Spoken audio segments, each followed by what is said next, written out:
Hey, good morning everybody. Welcome back to Drawing with Michael. I am, of course, Michael. Happy holidays, Merry Christmas, season's greetings, all those wonderful things that you guys celebrate every single year. I'm going to be taking a little bit of time off next week to celebrate Christmas with my family. That is the holiday that I celebrate, Christmas.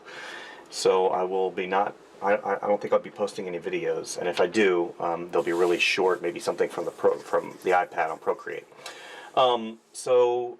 You guys know that I was doing some concept and character designs for my children's book last week, and yesterday I did a really short lesson about thinking three-dimensionally and why I do the things that I do and my thought process behind that. Excuse me. And I think that that the reality is you know, those of you who are really interested in getting into characters really need to saturate yourself in the environment of how to design characters. You know, one of the things I believe I said yesterday, was one of the key things was story, environment, well, story. But then you have things such as environment, you have age, you have time period, all of those things. But the more and more you draw your character, it'll be like an evolution. So you'll start out with one concept, and then you'll learn through that whole design concept and process, and you'll land on what you're most comfortable with and what you feel is going to be the best representation of that particular character. So these are, of course, a couple of designs for Frank that I did the other day, and I was pretty happy with those. You know, I was just doing some character studies and some expression studies of Frank, different body types, different mannerisms, and the way that I think he'll act and react in certain situations. I still haven't decided if I want him to have the hat. You know, I put the hat on Beans, the alligator, for a while, and I really like that. I think that's probably going to go towards him. But that being said, what I'm going to do today is I'm going to do just a really short character illustration of Frank jumping into a pond. So that seems a little more advanced for, you know, what I think I want to show for you guys, but I just really want to get into, you know, this whole thing and show you. I've been doing a lot of faces lately, because that's pretty much the easiest thing, and that was, in the beginning of my journey, that was one of the most challenging things for me, was faces.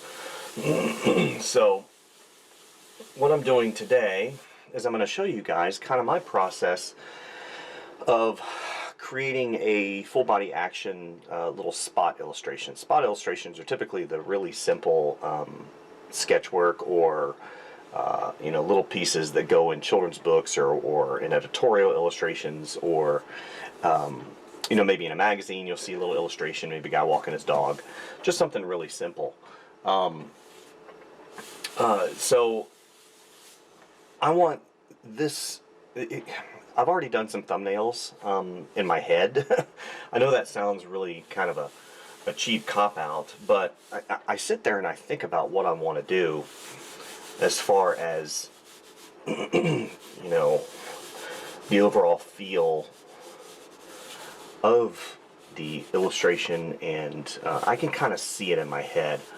And that kind of is, you know, I don't want to say it is a cop-out, because at the end of the day, you really need to put something on the paper to really kind of work the composition out and work everything out. But I wanted to show you guys exactly how I go about doing something like this for just a really simple spot illustration. So we're going to be doing Frank. Frank is a bear. And I want him leaping. I want him leaping with his feet up, kind of in that summer. You know, we all have that picture in our head whenever we jump into a pond and we grasp and we do maybe a cannonball and we hold our legs, but I don't want him doing that, because I want that dynamic silhouette of having his arms out and just that freedom, kind of like he's flying, right? So whenever we were children and we would go around and we'd act like we were flying, our arms are way, you know, wide out, and we would flap them, and we would swoop in. If we jumped, we would jump and we'd bring our feet up, like, you know, whenever we bring our feet up, it feels like we're just flying. So that's kind of what I'm doing right here. So it helps that, you know, I've done a lot of character work over the years, because it gives me, I think, a little bit of a better understanding of how gesture works, of how silhouette works, of how, you know, these different things that you guys have heard through. Gosh, if you watch, you know, the making of Pocahontas, and it you know, they talk about story, they talk about things that are important, but we really don't, you know, as laymen, of course, people that don't work in the industry don't really understand how that whole process evolves. So basically what I've done is I've sketched in his head. Where'd my...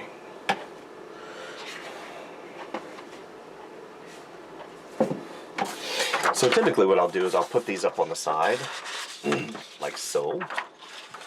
My studio is kind of in a disarray right now, so I don't really have the ability to put these up in the way that I really want to. Whoops.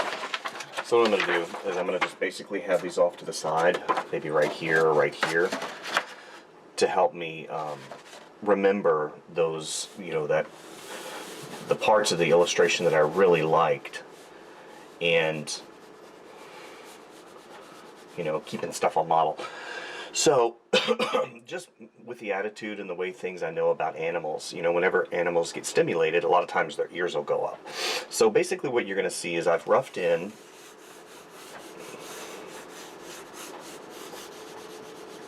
right, really rough composition.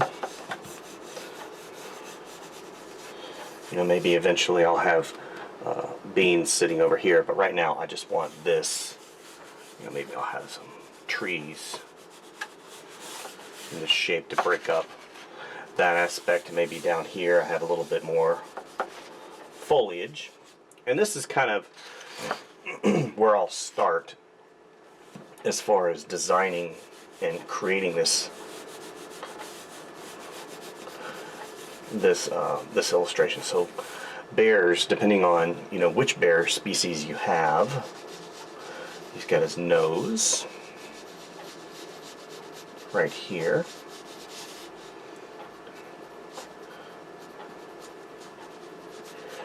Like that. It's kind of like this.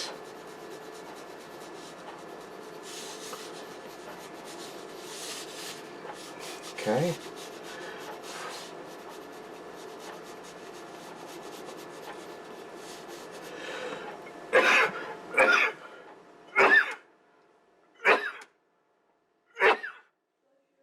Thank you. Pardon me. Okay, so he's got that tuft of fur that comes right here. He's got tuft of fur that comes here. And then he's got this big bulging arm that comes like this.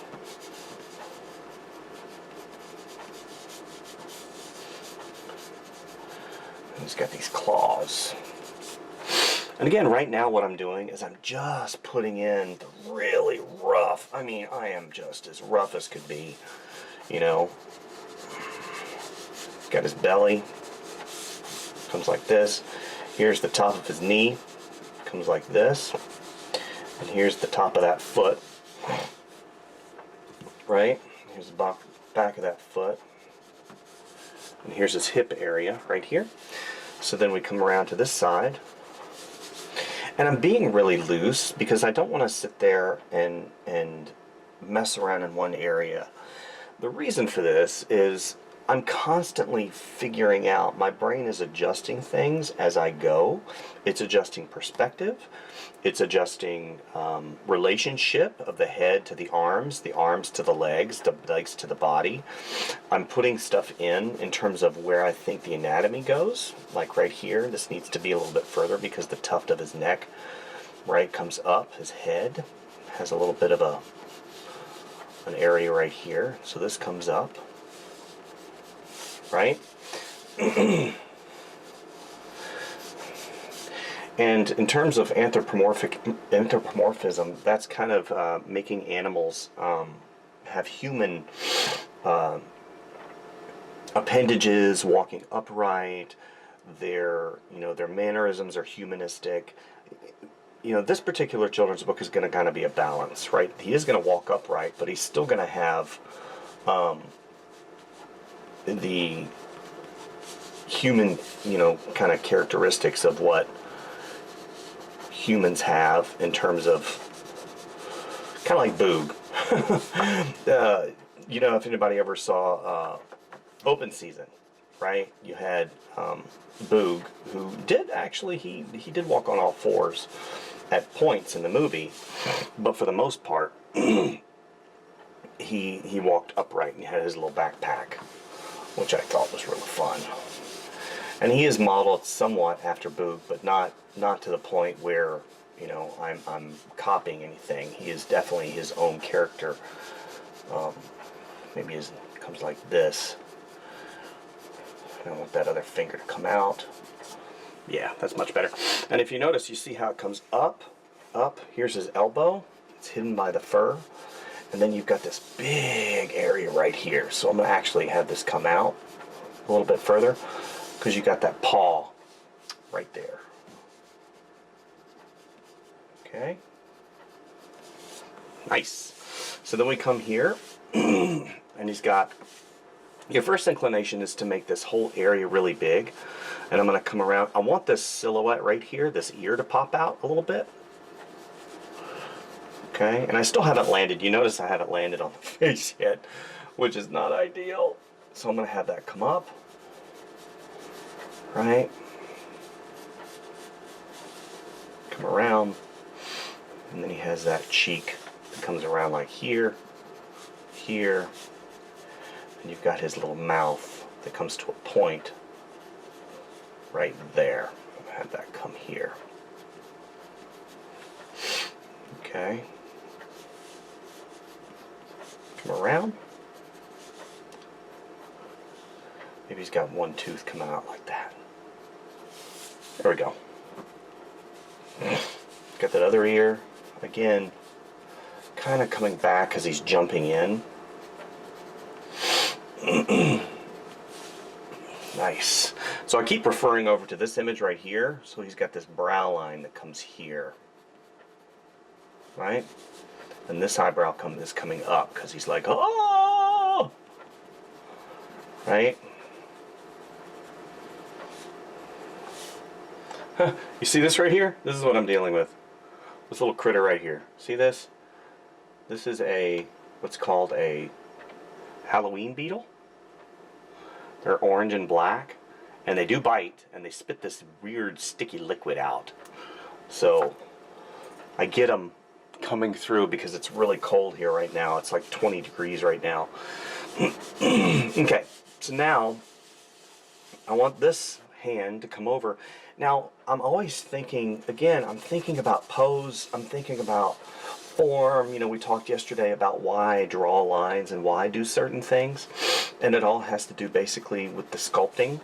And now I'm thinking about, you know, if you sit here and you bring your arms up, right? You bring your arms up, it's going to elongate your torso, right? It elongates your torso. It brings this muscle group up, even in bears, right?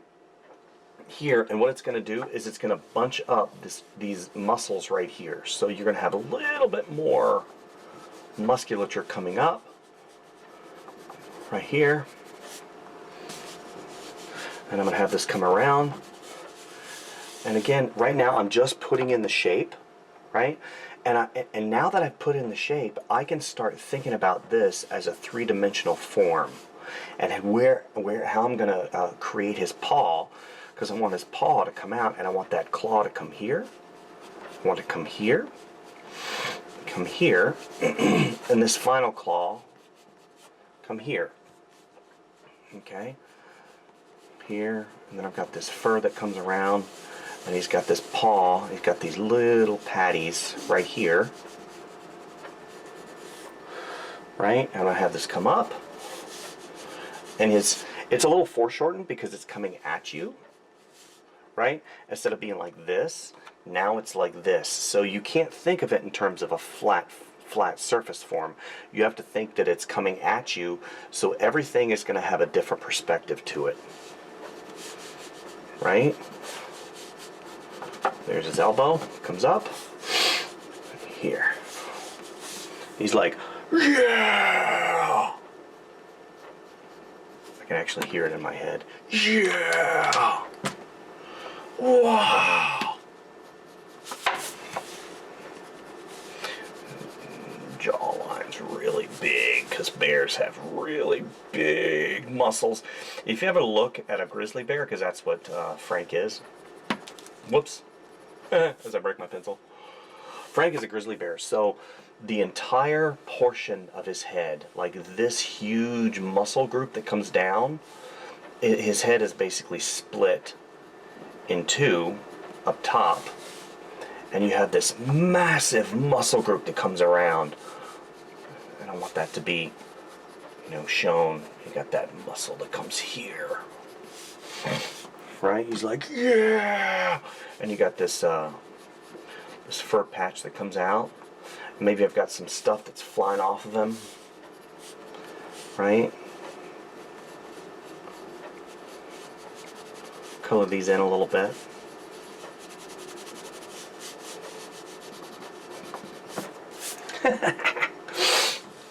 Make myself laugh. So maybe there's a rock. Okay, so now that I've put, you know, the basic silhouette of what is going on in the illustration, now I'm going to go back and refine. Right, this backpack comes here. You can probably see it. It's being, you know, he's got forward momentum, and his backpack isn't like glued to his back. So I'm going to have it just barely coming up, and I've got it, you know, kind of swaying in the wind just a little bit here. And I've got the strap coming right here, and that comes here, and this, I'm going to have that backpack come right here, and you're going to see it just barely attached right here. Okay.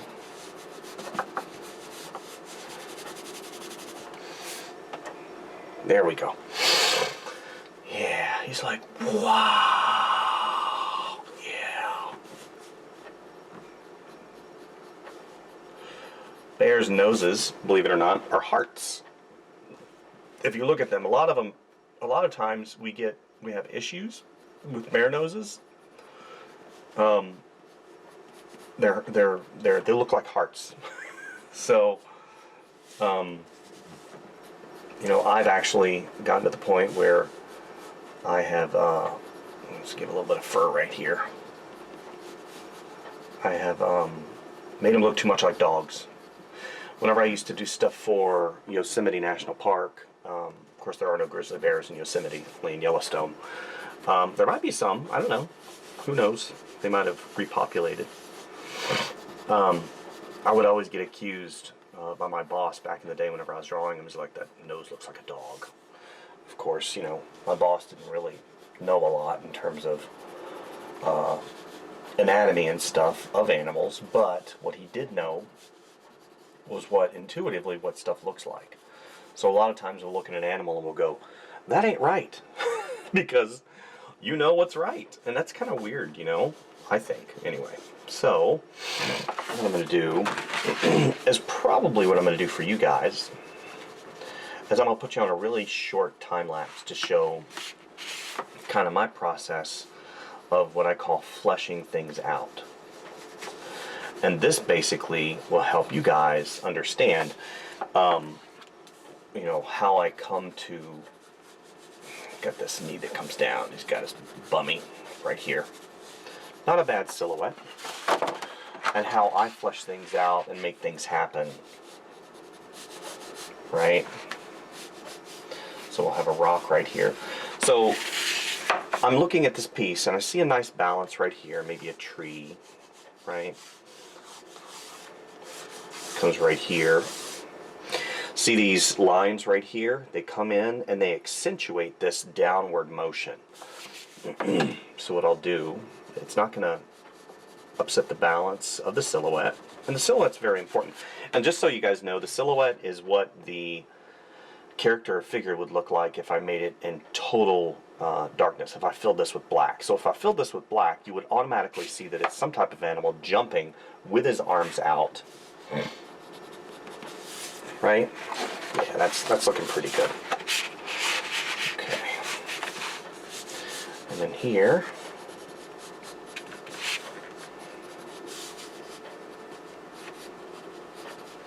just simple foliage. And what I'm going to do, here we go. Yeah, and and two, like right here, since this has a nice curve like this, okay, what I'm going to do is I'm going to spice it up, and I'm going to have a complete opposite curve, because whenever you have dynamic opposites, it really helps define and push things in that direction. So this is going to be a rock, and again, right now it's just a shape.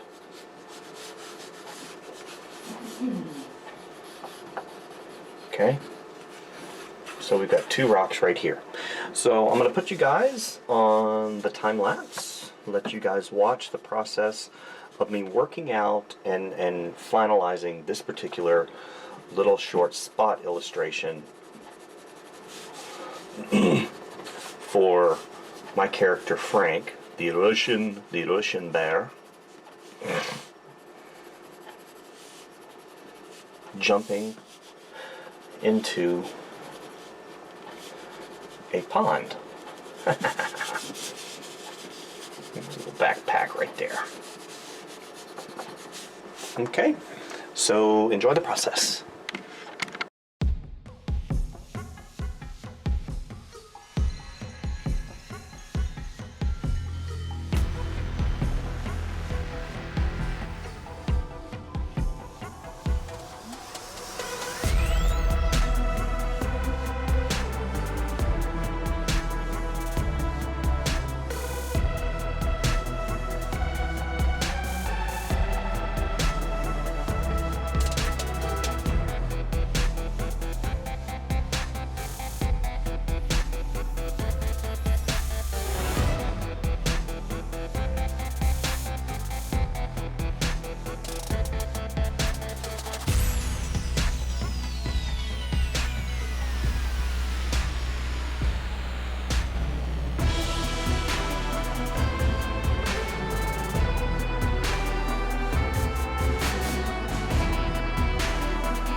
Okay, so what I'm going to basically do, I think I'm going to go ahead and end this for now. I've got some other projects I got to work on, but what I'm going to do is just explain to you guys, you know, story illustrations like this are quick, right? It's just one of those moments, you know, in your story. As you know, I do a lot of experimentation. That's my shtick. I love experimenting. I love, you know, finding nuances and stuff in the story that maybe some of these hairs are going to be curved back because he's jumping. So remember, you got to think about stuff like that. You know, he's moving through the air, so these hairs are going to be coming back. It's literally little things like that that help sell this particular illustration, right? He's got some stuff coming off of him. Just some debris. Maybe it's some dirt. I don't know. You know, his backpack is being stretched. This arm is, you know, he's got this arm is in front of him. This arm is slightly behind him because he's trying to balance things a little bit as he goes through the air. You know, this hair is being pulled from air friction going around it.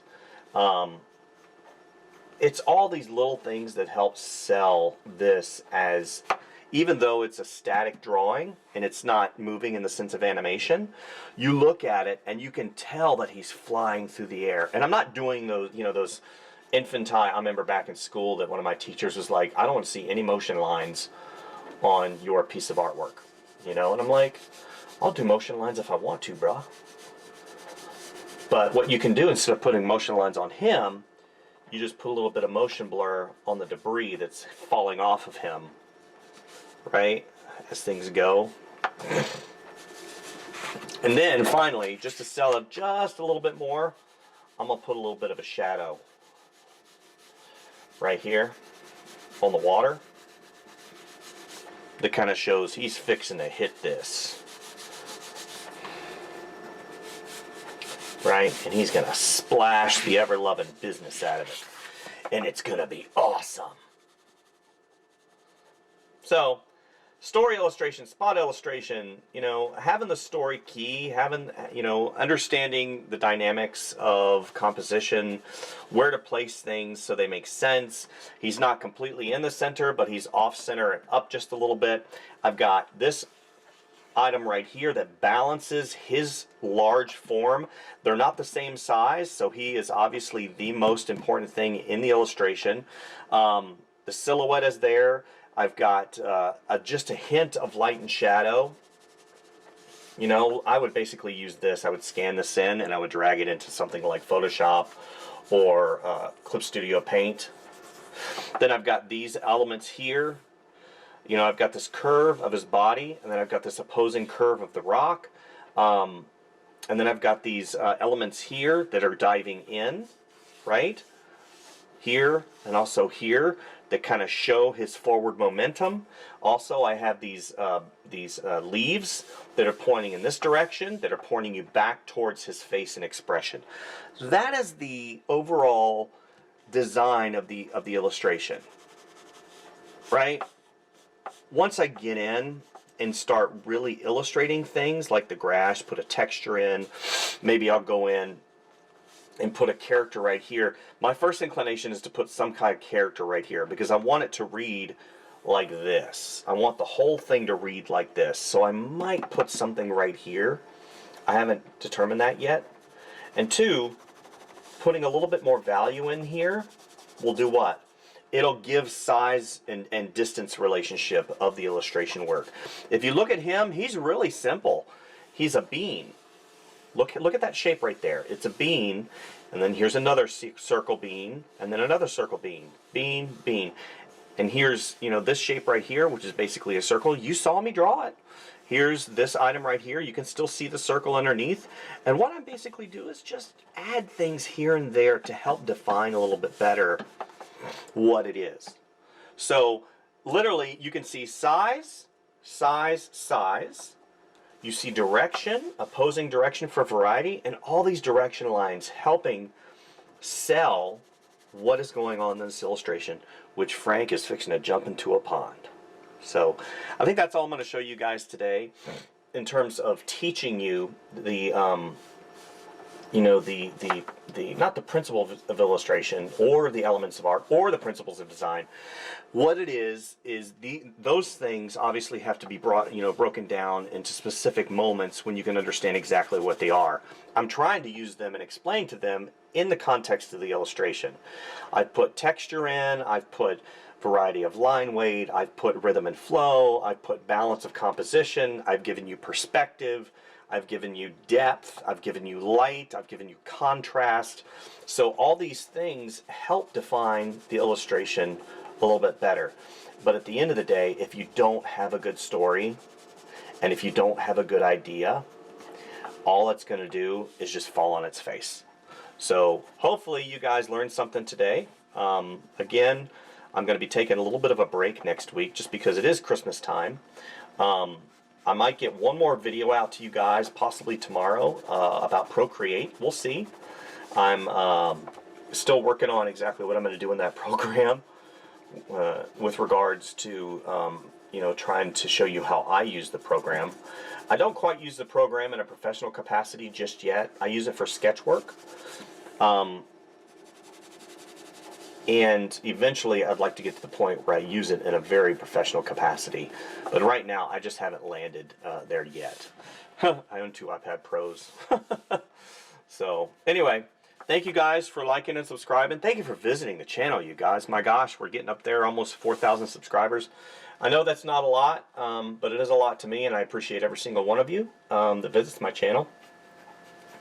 I'm always trying to grow the channel, so definitely stay tuned. Lots of videos coming, and we'll see you next time. Thanks, guys. Bye.